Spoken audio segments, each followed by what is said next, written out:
ሰላም ጤና ይስጥልን አድማጭ ተመልካቾቻችን ነሐሴ 15 2018 ዓ.ም ላይ እንገኛለን። በዚህ ሰዓት የተለያዩ ወታደራዊ፣ ፖለቲካዊ፣ ዲፕሎማሲያዊ መረጃዎችን አካትቻለሁ። በተለይ በአዲስ አበባ ምክክር ኮሚሽን እየቀጠለው ያለውን ድራማ በተመለከተ ወደ ስቱዲዮ ከመግባቴ በፊት መረጃዎችን እያሰባሰብኩ ነበረ። እንግዲህ ተሳታፊዎቹ ከአውቶቡስ እንዳይወርዱ በፌዴራል ፖሊስ መከልከላቸውን ከአውቶቡስ ከወረዱ በኋላ ለአንድ ሰዓት በአውቶቡስ ውስጥ እንዲቆዩ ተደርገው ከወረዱ በኋላ ደግሞ ወደ አዳራሹ እንዳይገቡና ቅሬታቸውን እንዳያቀርቡ በፌዴራል ፖሊስና በደህንነት መከልከላቸውን የሚገልጹ መረጃዎችን ጨምሮ የተለያዩ ዝርዝር መረጃዎችን ወደ እናንተ አደርሳለሁ። እነዚህ እንግዲህ የህዝብ ውክልና አላቸው ተብሎ ወደ ምክክር አዳራሹ እንዲገቡ ከተደረጉ በኋላ ኦህዴድ በመጨረሻ በአፈና እንዲሁም ደግሞ በስርዓት በዛቻ በማስፈራሪያ በማስጠንቀቂያ በማዋረድ ጭምር እንግዲህ እስካሁን በመጣበት መንገድ የሚፈልገውን ጉዳይ ማስፈጸም ባለመቻሉ አሁን ደግሞ ተሳታፊዎቹ ወደ አዳራሽ እንዳይገቡ መከልከሉ ነው የታወቀው። ለአለፉት 40 ቀናት ሲደረግ የነበረው ምክክር ኮሚሽን ለይስሙላም ቢሆን በብዙ ጉዳዮች ላይ ተሳታፊዎቹ የያዟቸውን አቋሞች ኦህዴድ ብልጽግና ያልወደዳቸውን በተለይ እንደ አዲስ አበባን በተመለከተ ከቀረቡ አጀንዳዎች መካከል አዲስ አበባ ለአንድ የፖለቲካ ቡድን የማይሰጥ ከሆነና አዲስ አበባን በተመለከተ እኛ በምንፈልገው መንገድ የማይወሰን ከሆነ በሚል ኦህዴድ ሌሊቱንም ስብሰባ ማድረጉን የሚገልጹ መረጃዎች ወጥተዋል። ከዚህ ጋር በተያያዘ እንደዚሁ ኦህዴድ ይሄ የማይሆን ከሆነ በሚል ወስዳቸዋለሁ ያላቸውን እርምጃዎች የተመለከቱ መረጃዎችን ጨምሮ የተለያዩ ዝርዝር መረጃዎችን በዚህ ሰዓት ወደ እናንተ አደርሳለሁ። የምክክር ኮሚሽኑ አባላት ተሳታፊዎቹ ሊታወቅ የሚገባው ጉዳይ ብለዋል። በድጋሚ 94 በመቶ የሚሆነው የተሳታፊዎች በድምፀ ውሳኔ አዲስ አበባ ራሷን የቻለች ራስ ገዝ ከተማ አስተዳደርና እንደ ሌሎቹ ክልሎች ለፌዴራል ተጠሪ የሆነ አንድ እንደ ክልል አስተዳደር ራሱን ችሎ የሚቋቋም ከተማ እንጂ ለማንም ተላልፎ የሚሰጥ ማንም የአስተዳደር መቀመጫ የሚያደርገው ማንም ደግሞ የክልል መቀመጫ አድርጎ የሚወስንበት መንገድ የለም በሚል 94 በመቶ በአብላጫ ድምፅ የምክክር ኮሚሽኑ ህግ የሚለው 70 በመቶ እና 75 በመቶ በላይ ከመጣ በውሳኔው ላይ ከተስማሙ ተሳታፊዎቹ እንደጸደቀ ይቆጠራል ነው የሚለው። ይሄ በሚያስገርም ሁኔታ 94 በመቶ ተሳታፊዎቹ አዲስ አበባ ራሱን የቻለ ከተማ መሆን አለበት የሚል ድምጽ ሰጥተዋል። ይሄ ጉዳይ በኦህዴድን ለስምንተኛ ጊዜ ስብሰባ አስቀምጦታል። ኦህዴድ አሁን የይስሙላም ቢሆን ምክክር ኮሚሽኑ ጀርባ ሆኖ በተለያየ መንገድ አጀንዳዎቹን ሊጠልፍ ሲሄድ የነበረበትን መንገድ አሁን በግልጽ መጥቷል። ቀደም ብሎ እንደሚታወቀው ተሳታፊ ያልሆኑ የማይታወቁ አካላትን በማስገባት በማስፈራራት ዛቻ በማሰማት የግድያ ሙከራዎችን በማድረግ ኮሚሽነሮቹ ልዩ ልዩ መደለያ በማቅረብ ቃለ ጉባኤ ያዦቹን በመደለል እንደ ሁኔታው ደግሞ ቃለ ጉባኤዎችን በመሰረዝ በመደለዝ ነጭ ወረቀቶችን በማቅረብ እዛ ላይ እንዲፈረም በማድረግ ቃለ ጉባኤዎችን በመንጠቅ አዳዲስ ሐሳቦችን በማካተት ወታደሮችን በማሰማራት አዳራሾችን በመበጥበጥ እንዲሁም ደግሞ በስምንት አጀንዳዎች ተመድበው የነበሩ ሰዎች የአጀንዳው ተሳታፊ ያልሆኑትን ጭምር ወደ አዳራሾች በማስገባት ላለፉት 40 ቀናት ይህንን ሲያደርግ ቆይቶ ያም ሆኖ አልተሳካለትም የአዲስ አበባ ጉዳይ። አሁን በመጨረሻ ራሳቸው ወስደዋል። ምክክር ኮሚሽኑ በይፋ እንደ ተሳታፊዎቹ ነሐሴ 13 2018 ዓ.ም ላይ አልቋል። በዚህ ባለቀው ውሳኔ ላይ ተሳታፊዎቹ አዲስ አበባ ራሱን የቻለ ከተማ የራስ ገዝ አስተዳደር የሆነ እንደ ኦሮሚያ ክልል ወይም ደግሞ እንደ ሌሎቹ ሶማሌ ክልል፣ አፋር ክልል፣ አማራ ክልል፣ ትግራይ ክልል ለፌዴራሉ ተጠሪ የሆነ አንድ ከተማ አስተዳደር ይሆናል። የራሱ ነፃና ገለልተኛ የሆነ መዋቅር ይኖረዋል። በፌዴሬሽን ምክር ቤት ውክልና ይኖረዋል የሚል ጉዳይ ጨርሰው ወጥተዋል። ይሄ ጉዳይ 94 በመቶ በሚሆን የአብላጫ ድምፅ ተወስኗል። 6 በመቶዎቹ የኦህዴድ ሰዎች እንደገና በፖለቲካዊ ውሳኔ ትላንትና መሻሹን የክልል የአስተዳዳሪዎችን የብልጽግና ተወካዮችን ሰብስበው ቃለ ጉባኤዎች የሚይዙ ሰዎችንም አባረው በደህንነቶች ጉዳዩን ራሳቸው ገብተውበታል። እንግዲህ ውርደት ማለት ይሄ ነው። ለይስሙላም ቢሆን እንኳ ማስመሰል አልቻሉም። ለይስሙላም ቢሆን እንኳ አብረው መሄድ አልቻሉም። ትልልቅ እንግዲህ አማርኛ ቋንቋ ብሔራዊ ቋንቋ እንዳይሆን ያገዱበትን ውሳኔ ጨምሮ ብዙ ውሳኔዎችን አግደዋል። የአዲስ አበባ ጉዳይ ግን በሚፈለገው መንገድ ስላልሄደላቸው ይህን እያደረጉ ነው። ይህንን በተመለከተ ያሉ መረጃዎችን ጨምሮ ሌሎች መረጃዎችን አደርሳችኋለሁ። አብራችሁ እንድትቆዩ ነው በአክብሮት የምጋብዛችሁ። እንግዲህ ከዚህ ጋር በተያያዘ የምክክር ኮሚሽኑን ጉዳይ በተመለከተ እንግዲህ ብዙ ሰው ግልጽ ሆኖለታል። ከዚህ ጋር በተያያዘም እናደርገዋለን ያሉ ዛሬ በተለይ ከአውቶቡስ አትወርዱ ተብለው ከግቢ አትገቡም ተብለው ሲታገዱ በተቃውሞ ድምጽ ያሰሙትንም እንደዚሁ አደርሳችኋለሁ። እነዚህን ጨምሮ እንግዲህ ሌሎች መረጃዎችን ተከታተሉ። በመጀመሪያ ከደረሱኝ አስተያየቶች መካከል በወላይታ ዞን ወጣቶቹ በስራ አጥነት ምክንያት ለተቃውሞና ለአድማ ወደ አደባባይ ሊወጡ መሆናቸውን እየገለጹ ነው የሚገኙት። ላለፉት 8 ዓመታት በተለያዩ ዩኒቨርሲቲዎች ተመርቀው የነበሩ ወጣቶች ምንም አይነት የስራ ዕድል ባለማግኘታቸው ወደ አደባባይ ለመውጣትና ተቃውሞ ለማድረግ በማህበርና እንዲሁም ደግሞ ይህንን የሚመራ ንቅናቄ እያቋቋሙ መሆናቸውን ገልጸዋል። ከዚህ ጋር በተያያዘ እንግዲህ በተለያዩ የሀገሪቱ አካባቢዎች ላለፉት 8 ዓመታት ምንም አይነት ወጣቶች ከዩኒቨርሲቲ ተመርቀው ስራ እያገኙ አይደለም። ይህ የሆነው ደግሞ እንግዲህ የኦህዴድ አገሪቱ ውስጥ ያለውን የሰው ኃይል የተቋማት አደረጃጀት በሚፈልገው መንገድ እስኪያጠናቅቅ እንዲሁም ደግሞ አገሪቱ በገጠማት አጠቃላይ የኢኮኖሚ ድቀትና ሁሉም ነገር ወደ ግንባር፣ ሁሉም ነገር ወደ ጦርነት እየገባ ስለሆነ አገሪቱ የስራ ዕድል ዘርፎችን መፍጠር ባለመቻሏና አገሪቱ በከፋ የእርስ በርስ ጦርነት ውስጥ በመሆኗ የእንቅስቃሴዎች የአገሪቱ አጠቃላይ ኢኮኖሚ ሁኔታ በመዳከሙ ስራ በመጥፋቱ ነው። በኢትዮጵያ አሁን ብቸኛ ያለው ስራ ምንድን ነው ከተባለ ወጣቶችን እየመለመሉ ወደ ጦር ግንባር መውሰድ ነው። በኢትዮጵያ ትልቁ የስራ ዕድል እሱ ነው። ኦሮሚያ ክልል 1 ሚሊዮን የጸጥታ ኃይል አሰለጥናለሁ በሚል ከዩኒቨርሲቲ የተመረቁትን ጭምር እየሰበሰበ አንዴ ጋቸና ሲርና፣ አንዴ ረጲሎላ፣ አንዴ ደግሞ የቄሮ ሰራዊት፣ አንዴ የገዳ ኮማንዶ፣ አንዴ ልዩ ኃይል፣ አንዴ ፖሊስ እያለ 1 ሚሊዮን የጸጥታ ኃይል ገነባለሁ ብሎ ይህን የስራ ዕድል እየፈጠረ ሲሆን አብይ አህመድም እንግዲህ በሀገሪቱ የሚገኙ ትልልቅ ወታደራዊ ተቋማት በየ3 ወሩ፣ በየ6 ወሩ፣ በየ9 ወራት እንደዚሁ ሰራዊት እንዲያመርቱ በማድረግ ወጣቶች ወደዚህ እንዲገቡ እያደረገ ነው። በአማራ ክልልም በተመሳሳይ ስራ አጥ ወጣቶች ያላቸው ምርጫ መሳሪያ ተሸክሞ መንቀሳቀስ ነው። አንድም በሚሊሻ ካልሆነም በሰላም አስከባሪ ካልሆነም በፖሊስ ካልሆነም በአድማ ብተና በሚል በዚህ መንገድ ነው እየተሰማሩ ያሉት። በትግራይ ክልል ውስጥ ያለውም አጠቃላይ ሁኔታ ይታወቃል። እንኳን ስራ ለመስራት ለመንቀሳቀስ በማይቻልበት ሁኔታ ወጣቶቹ እየታፈኑ ነው ያሉት። በሌሎቹ የሀገሪቱ አካባቢዎችም ተመሳሳይ ነው። ስለዚህ ከዚህ አንጻር የወላይታ ወጣቶች የስራ ይሰጠን፣ ስራ ማግኘት አለብን፣ ተመርቀን ወጪ አውጥተን በዚህ ሁኔታ የቤተሰብ ሸክም የቤተሰብ ዕዳ ሆነን አሁን መቀጠል የለብንም በሚል በቁጣ ወደ አደባባይ ሊወጡ መሆናቸውን የሚገልጽ መረጃ ነው ያደረሳችሁኝ። በእጅጉ ነው የማመሰግነው። እስኪ አንዳንድ ጉዳዮችን ፖለቲካዊ አስተያየቶችን ጭምር እየተመለከትን አብረን እንቀጥል። ጀዋር መሐመድ ሰሞኑን በወለጋ ያለውን የፋኖ እንቅስቃሴና የፋኖ መሪዎች ላይ ትችቶችን እያቀረበ ነው። ጀዋር መሐመድ በአሁኑ ሰዓት በወለጋ ያለውን አጠቃላይ እንቅስቃሴ በዋናነት ለምንድን ነው የሚኮንነው የሚለው ያው እንግዲህ ለብዙ ሰዎች ግልጽ ነው። ጀዋር መሐመድ በአሁኑ የብልጽግና አስተዳደር ላይ መሰረታዊ የስርዓት ለውጥ ከማምጣት ይልቅ ስርዓቱን ለመጠገን የሚያስችሉ አጀንዳዎችና ሰነዶችን በተለያዩ ቋንቋዎች እያሰናደ መቆየቱ ይታወቃል።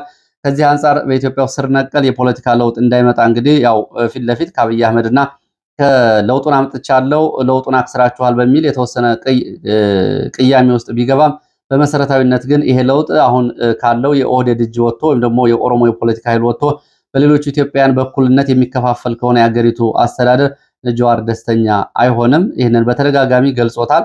ከዚህ ጋር በተያያዘ እንግዲህ ጀዋር መሐመድ በአሁኑ የብልጽግና አስተዳደር ላይ መሰረታዊ ስርዓት ለውጥ ከማምጣት ይልቅ መጠገን አለብን በሚል ከሚያዘጋጃቸው ሰነዶች ባሻገር አብይን ከኦሮሞ ፖለቲካ እንለየው የሚል እንቅስቃሴ መጀመሩንም የሚገልጹ መረጃዎች አሉ።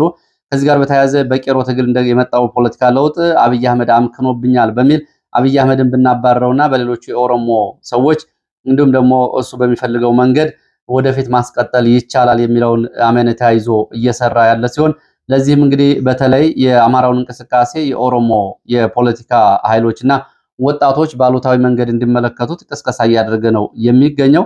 በወለጋ ያለው ፋኖ የብልጽግና ፋኖ ነው፣ ብልጽግና ነው ያደራጀው እና የሚደገፈውን በብልጽግና ነው የሚለውን ትርክት ጨምሮ እንግዲህ በተለያዩ ትርክቶችን እያሰራጨ ነው የሚገኘው ጀዋር ይህን እያደረገ ያለው ለምንድን ነው የሚለውን እንግዲህ ብዙዎቻችን በደንብ ግልጽ የሚሆንልን ጊዜ አሁን መሆኑን በዚሁ መገንዘብ ያስፈልጋል።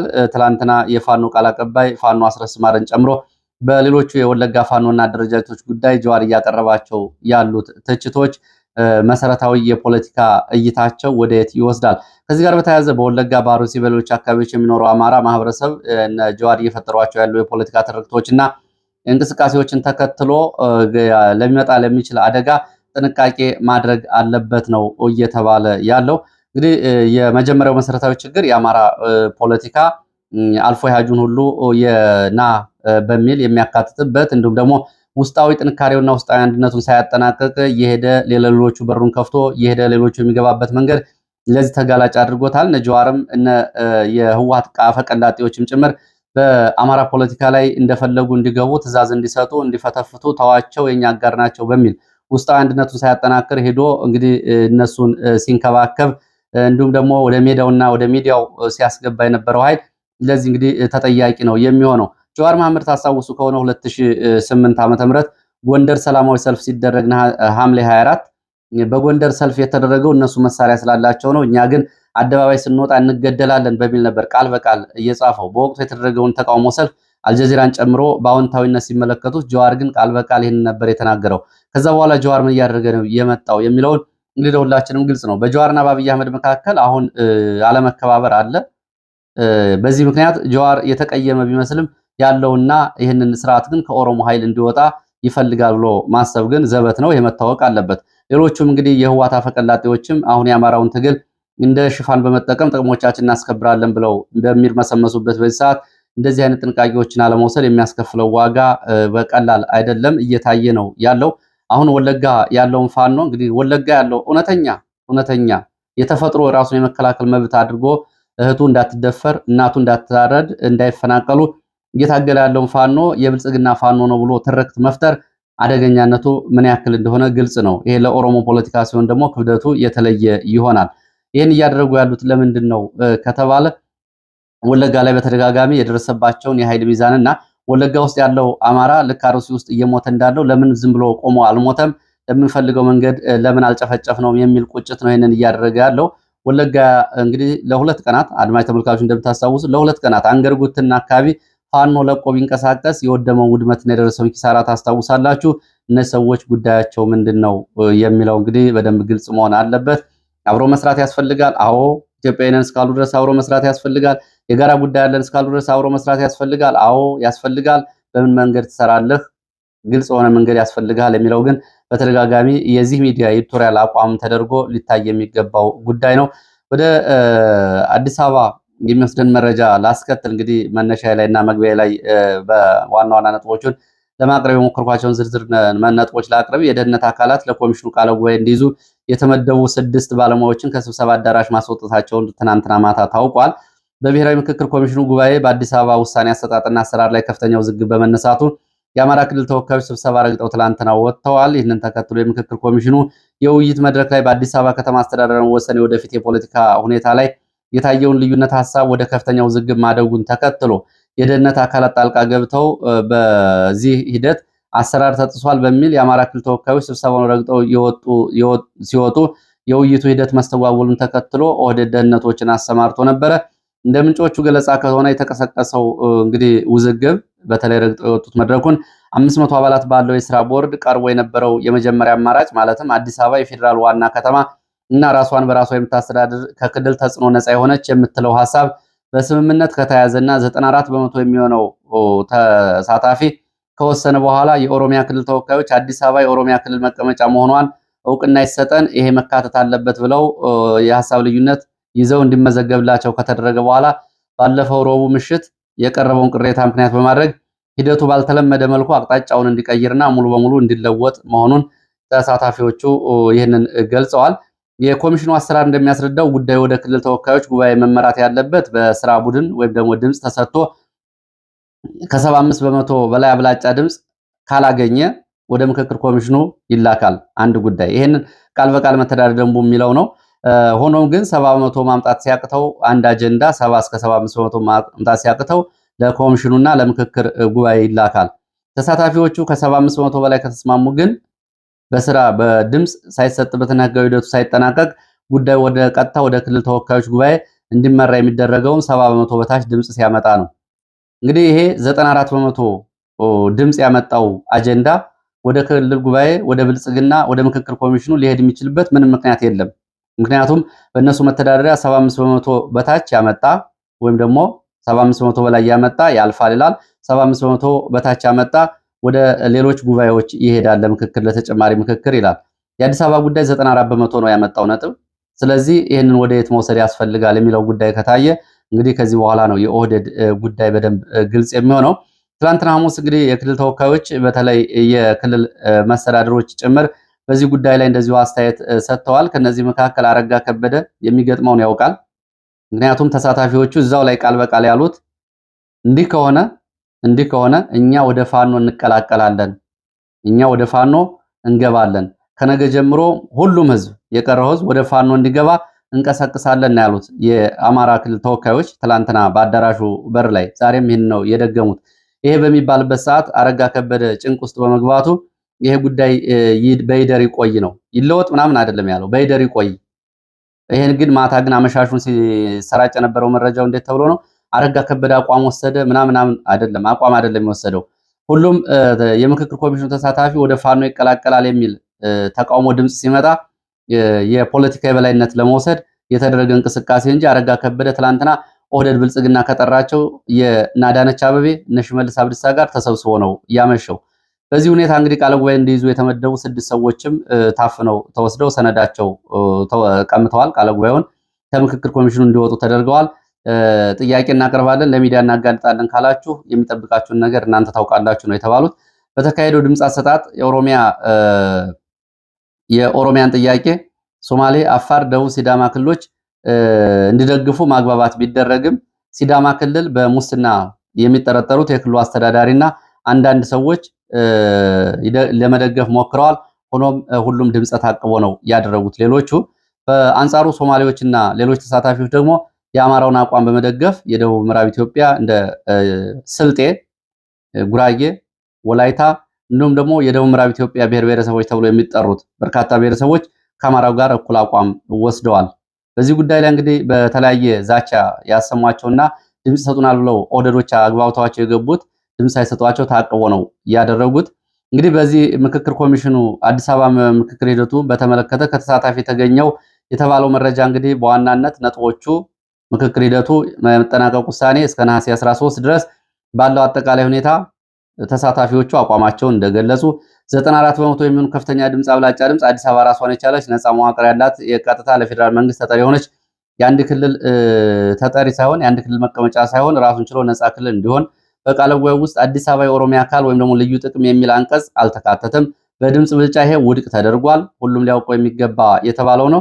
ኦህዴድ ብልጽግና እንግዲህ ይህንን በተመለከተ አዲስ አበባ የኦሮሚያ መቀመጫ ናት ወይም ደግሞ የልዩ ጥቅምና የጋራ ጥቅም አንቀጽ እንዲካተት ማስገደድ በሚል ትላንትና ስብሰባ አድርጓል። ይህንን ተከትሎ አድማዎችን እጠራለሁ፣ በአዲስ አበባ ዙሪያ ብጥብጥ እና አመፅ እቀሰቅሳለሁ፣ በምክክር ኮሚሽኑ ይሄ በቃለ ጉባኤው ካልገባ የኦሮሞ ተወካዮች ረግጠው እንዲወጡ ትናንትና ትዕዛዝ ተሰጥቷል። ሌሎች ደግሞ ይህን የሚያስተባብሩና የሚመሩ ካሉ በደህንነት እና በፌዴራል ፖሊስ በተለያዩ የደህንነት ኃይሎች በቁጥጥር ስር እንዲውሉ ትላንትና መሻሹን ትዕዛዝ ሰጥቷል። ደህንነቶች ተሳታፊዎችን እያስፈራሩ እንደሆነ፣ ቃለ ጉባኤዎችን እየነጠቁ እንደሆነ፣ እንግዲህ እየሰረዙም እየደለዙ እንደሆነ ህዝብ ሊያውቀው ይገባል ብለዋል።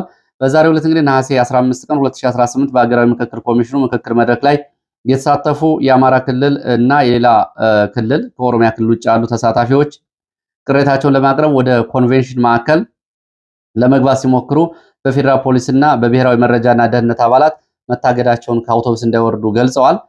ከአማራ ክልል የተወከሉ ተመካካሪዎች በወሰኑት መሰረት ዛሬ ቅሬታ ለማቅረብ 2 ሰዓት ወደ አዳራሹ ሊገቡ ሲመጡ ነው ከአውቶቡስ እንዳይወርዱ እና ወደ ግቢ እንዳይገቡ በፖሊስ የታገዱት። ይህንን ተከትሎ ተቃውሞ አሰምተዋል። ፋኖ እንቀላቀላለን፣ ሁሉም ህዝብ ወደ ፋኖ መግባት አለበት፣ የብልጽግና ጭምር ወደ ፋኖ መግባት አለባቸው የሚል መፈክር ሲያሰሙ የአንድ የምክክር ኮሚሽን ተሳታፊ ወደ አዳራሽ ወጥቶ ለማነጋገር ሞክሯል። የ94% የድምፅ ውሳኔ ወይም ደግሞ የምክክር ኮሚሽኑ ውሳኔ የሚሻር ከሆነ በአዲስ አበባና በኦሮሚያ ሌላ አስተላለፍና ሌላ አንቀጽ የሚገባ ከሆነ ጉዳዩ የኛ ኃላፊነት አይደለም በሚል ተቃውሟቸውን አሰምተዋል። እንግዲህ ከምክክር ኮሚሽኑ አካባቢ ያለው መረጃ ነው። ትልቅ ፖለቲካዊ ጉዳይ ስለሆነ ሰፋ ያለ ጊዜ ሰጥተነዋል። እንግዲህ በዚህ ምክክር ኮሚሽን ኦህዴድ የተጋለጠበት ኦህዴድን አምነው አብረው የተጓዙ ራሳቸውን ፈልገው ያገኙበት ክስተት ነው። ወደ ፋኖ እንቀላቀላለን እያሉ ነው የሚገኙት። እንግዲህ ሌላ ወደ መቀሌ የሚወስደን መረጃ ላቅርብ። ከህዝብ ለህዝብ ግንኙነት የሰላም ፎረም የተሰጠ መግለጫ በሚል በትግራይ ኮሚኒኬሽን በኩል የተሰራጨ መግለጫ አለ። ነሐሴ 14 ቀን ትላንትና ማለት ነው በመቀሌ ከተማ ዳአሩ አካባቢ በብልጽግና አገዛዝ የተፈጸመው የድሮን ጥቃት በመኖሪያ ቤቶችና በሲቪሊያን ላይ ህፃናትን ጨምሮ 13 ሰዎች መቁሰላቸውን ገልጿል። ይሄ መግለጫ በዚህም እንግዲህ በጥቃቱ በሲቪል ህዝብ ላይ የተፈጸመ ተደራራቢ በደል አድርገው የሚቀበሉ በመሆናቸው ሌሎቹ ኢትዮጵያውያንና ሌሎቹ የአጋር የህዝብ ለህዝብ ፎረም አካላት ጥሪያችን እንዲቀበሉ ብሏል። በዚህም በሰሜንና በደቡብ ህዝብ ተቀናጅቶ የአሁኑን ስርዓት ለማስወገድ የተጀመረውን ጥምረት አጠናክሮ እንዲቀጥል የትግራይ፣ የአማራ፣ የአፋር፣ የመላው ኢትዮጵያ ህዝቦች በብሔር በክልል ወይም በፖለቲካ ሳይከፋፈሉ ለዘላቂ ሰላምና ለንጹሃንን ለመጠበቅ በጋራ እንዲቆሙ አንዱ በአንዱ ላይ የሚደርሰውን ጥቃት በሁሉም ላይ እንደደረሰ በመቁጠር በማንኛውም አካባቢ የሚፈጸም የሲቪል ጥቃቶችን በአንድ ድምፅ እንዲቃወም በጥላቻ ንግግርና በበቀል አስተሳሰብ ምትክ የህዝብ ለህዝብ ግንኙነቶችና አብሮነቶች እንዲጎለብቱ ገለልተኛ ምርመራና ተጠያቂነት እንዲደረግ ዓለም አቀፍ ተቋማት፣ የሰብአዊ መብት ድርጅቶች የሲቪል ህዝብ ላይ የሚፈጸሙ ጥቃቶችን በመከታተል ተጠያቂነትን እንዲያረጋግጡ ለተጎዱ አካባቢዎች ፈጣን ሕክምናና ሰብአዊ አገልግሎት እንዲቀርብ በሚል የህዝብ ለህዝብ የሰላም ፎረም የተባለው መግለጫ አውጥቷል። የህወሓት ሚዲያዎች ፊት ለፊት ካሰራጩት ገጽ ላይ የተወሰደ ነው። ወታደራዊ አፈሳና ወታደራዊ ግዳጆችን የተመለከቱ መረጃዎችን ላስከትል። በአፈሳው በብልጽግና ሚሊሻዎች፣ በአካባቢ ፖሊስ፣ በጸጥታ አካላት የሚፈጸም ሲሆን በአንዳንድ አካባቢ ደግሞ የመከላከያ አባላት ጭምር በግዳጅ አፈሳ እየተሳተፉ ነው የሚገኙት። ባህር ዳር የሃይማኖት አባቶች ጭምር እየሰለሉ ወጣቶች የሚሰባሰቡባቸው ቦታዎችን ጥቆማ በመስጠት በርካታ ወጣቶች እንዲታፈሱ ማድረጋቸውን የሚገልጹ መረጃዎች ወጥተዋል። የታፈሱ ወጣቶች ከባህር ዳር በፓትሮሎች ወዲያውኑ ወደ መኮድ ወታደራዊ ካምፖች እና ወደ ሌሎች ማቆያዎች እየተወሰዱ ነው። ደቡብ ጎንደር በገበያ መግቢያ በሮች ላይ በአፈሳ ምክንያት በርካታ ወጣቶች ወደ ገበያ መውጣት አቁመዋል። አንዳንዶች ከተያዙበት ማምለጣቸውም ተገልጿል። በሸዋ ሞረትና ጅሩ ደብረ ብርሃንን ጨምሮ እድሜያቸው ከ12 ዓመት እስከ 40 ዓመት የሆኑ ታዳጊዎችና ጎልማሶች በትላንትናው ዕለት የባጃጅ አሽከርካሪዎች፣ የፋብሪካ ሰራተኞች፣ የጉልበት ሰራተኞች ታፍሰዋል። እንግዲህ 40 ዓመት የሆናቸው ሰዎች ጭምር እየታፈሱ እንደሆነ ነው የታየው። በአዲስ አበባ ዙሪያ በጅማ፣ አሩሲ፣ ናዝሬት ተመሳሳይ ከፍተኛ አፈሳ እየተደረገ ነው። በእስር ቤት የሚገኙ ወጣቶችም እንደዚሁ ወንጀላቸው እንደሚሰረዝላቸውና ይቅርታ እንደሚደረግላቸው ማባቢያዎች ቀርበውላቸው ከኦሮሚያ ክልል ከተለያዩ አካባቢዎች ወደ ወታደራዊ ካምፕ ተወስደዋል።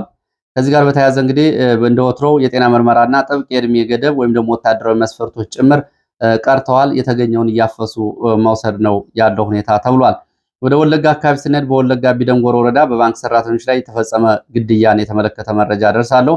በወለጋ ቢደንጎሮ ወረዳ 5 የባንክ ሰራተኞች፣ 2 የባንክ ማኔጀሮች እና 3 የባንክ ሰራተኞች በታጣቂዎች ተይዘው ተወስደው ሰራተኞች ተይዘው ከተወሰዱ በኋላ አንገር ማዶ ተብሎ በሚጠራ ቦታ ለተወሰኑ ሰዓታት ታግተው ከቆዩ በኋላ በኦነግ ሸኔ ታጣቂዎች መገደላቸው ታውቋል። ድርጊቱ በአካባቢ በሚንቀሳቀሱ ኦነግ ሸኔ ታጣቂዎች አማካኝነት የተፈጸመ የገለጹት የመረጃ ምንጮች የአይን እይታ ምስክሮች ይህንን አረጋግጠዋል። በዛሬው ዕለት በምስራቅ ወለጋ ዞን ጊዳያና ወረዳ እንዶደ ዲቾ፣ ደንቢ፣ ሚዮ ተብሎ በሚጠሩ አካባቢዎች ከማለዳ ጀምሮ ከባድ ውጊያ እየተደረገ ሲሆን ውጊያው በገዳ ኮማንዶ እና በፋኖ መካከል ነው እየተደረገ ያለው። በምስራቅ ወለጋ ዞን ጊዳያና ወረዳ እንዶደ ዲቾ፣ ደንቢ እና ማዮ አካባቢ ዛሬ ከማለዳው ጀምሮ በቀጠለው ውጊያ የደረሰው ሰብአዊ፣ ቁሳዊና አጠቃላይ አካላዊ ጉዳት በውል አልታወቀም። ገዳ ኮማንዶ የተባለው አካል በአካባቢው ሕዝብ ላይ ከባድ ጥቃት እንደከፈተና በአካባቢ የሚገኙ የአማራ ወጣቶች ደግሞ ይህንን ለመቀልበስ ከፍተኛ ትንቅንቅ እያደረጉ እንደሆነ ነው መረጃው የሚያሳየው። በወለጋ ቀጠና ያለው አጠቃላይ ሁኔታ ከቁጥጥር ውጭ እየወጣ ስለመምጣቱ የሚገልጹ መረጃዎች አሁን በአካባቢው ከፍተኛ የሆነ የድሮን ስምሪትና ቅኝቶች እንዳሉ ገልጸዋል። ወደ ሌሎች መረጃዎች ሄዳለሁ። በአንድ የመካከለኛው ምስራቅ ጋዜጣ ሚድል ኢስት አይ የተባለ ጋዜጣ በኢትዮጵያ አካባቢ በተለይ በምዕራብ ኢትዮጵያ ያለውን የወርቅ ቁፋሮና የወርቅ ማዕድን ፍለጋ በተመለከተ አንድ መረጃ አጋልጧል። ይህም ዚጂን ጎልድ ተብሎ የሚጠራው ዚጂን ጎልድ ኢንተርናሽናል ተብሎ የሚጠራው የቻይና ኩባንያ ከሱዳን ድንበር በቅርብ ርቀት በሚገኘው ኢትዮጵያ ኩርሙክ ከተማ የወርቅ ማዕድን ፍለጋና ቁፋሮ ስራ መጀመሩና ይህም 9.2 በመቶ የሚሆነው የቻይና ኩባንያ አሳልፎ ለአረብ ኤሚሬትስ እና አካባቢው ላይ አረብ ኤሚሬትስ ለምትፈልገው የኢኮኖሚ መዋቅር እጣዎችን ወይም ደግሞ ሸሮችን ከሸጠ በኋላ ሙሉ በሙሉ ተቋማቱ በአረብ ኤሚሬትስ የሚወከል መሆኑን የሚገልጽ መረጃ ይዞ ወጥቷል። የቻይናው ዚ ጎልድ ኢንተርናሽናል፣ የካናዳው ኦንላይን ጎልድ እነዚሁ ከ300 ሚሊዮን ዶላር በላይ እንደዚሁ ተሽጧል። በዚህ ጀርባ አረብ ኤሚሬትስ አለችበት። እንግዲህ ከሱዳን አልኩሩ ከተማ 20 ኪሎ ሜትር ርቀት ላይ በሚገኙ የኢትዮጵያ አካባቢዎችም በጦርነቱ መሃል ነው ወርቅ ፍለጋ እየተደረገ ያለው። በሱዳን ካለው ጦርነት ጋር በተያያዘ ዩናይትድ አረብ ኤሚሬትስ ወርቅ እያጋበሰች ነው በሚለው በኢትዮጵያ ውስጥም ተመሳሳይ ሂደቶች እንዳሉ የሚያሳይ መረጃ ነው። በሱዳን ያለውን አጠቃላይ ሁኔታ በተመለከተ ያሉ አጫጭር መረጃዎችን ላድርስ። በሱዳን በተለያዩ አካባቢዎች በተለይ በአረብ ኤሚሬትስ የሚደገፉ ፈጥኖ ደራሽ ኃይሎቹ በ200 በላይ የሚጠጉ ተሽከርካሪዎቻቸው ማንቀሳቀሳቸውን ተከትሎ የሱዳን ጦር ደግሞ የድሮን ጥቃት እየፈጸመ ነው። 200 የሚጠጉ ተሽከርካሪዎች ዳርፉር እና ቀጥሎም ወደ ኮርዶፋን ግንባር ለመግባት ሲንቀሳቀሱ በከፍተኛ ጥንቃቄና በፍጥነት በሚንቀሳቀሱበት ጊዜ በተፈጸሙ የድሮን ጥቃቶች በርካቶች ጉዳት ደርሶባቸዋል ብሏል። የወጡ ሪፖርቶች ናቸው ይህንን የሚያሳዩት። በሌላ በኩል የሱዳን ጦር አልካርማክ ተብሎ በሚጠሩ አካባቢዎች ደቡባዊ ግዛት ማለት ነው ለመንጠቅ በተደረገው ኦፕሬሽን ስትራቴጂካዊ ጠቀሜታ ያላትን የአል አርዲባ እና አልቡርቃ ተብሎ የሚጠሩ አካባቢዎችን ስለመንጠቁ ዛሬ ባወጣው መግለጫ ገልጿል። በኖርዝ ሺልድ ተብሎ በሚጠራው አካባቢ ደግሞ የሱዳን ጦር ብሔራዊ ዘበኛ ወይም ደግሞ ጥበቃ ተብሎ የሚጠራው አዛዦች መካከል መፈንቅለ መንግስትና እንዲሁም ደግሞ የኃላፊዎች ግድያ ተደርጓል። ያው ሱዳን ውስጥ እንግዲህ ከ30 በላይ ታጣቂ ኃይሎች አሉ። በሁለት ዋና ዋና ቡድን ውስጥ ሆነው ነው የሚዋጉት። የሱዳን ጦር ሰራዊት ከፈጥኖ ድራሽ ኃይሎቹ ጋር ወጥተው የተቀላቀሉ አባላቶችን ማህደር ቃለ መሐላ የመታወቂያ ሂደቶችን በማጠናቀቅ ወደ መደበኛ ጦሩ እየቀላቀላቸው ይገኛል። ከአርኤስኤፍ እየገቡለትን ማለት ነው። የፈጥኖ ድራሽ ኃይሉ አርኤስኤፍ አንደኛ ባታሊዮን አዛዥ አዋድ ሐሚድ ትላንትና በድሮን ጥቃት መገደሉ ታውቋል። ኮማንደር ነው።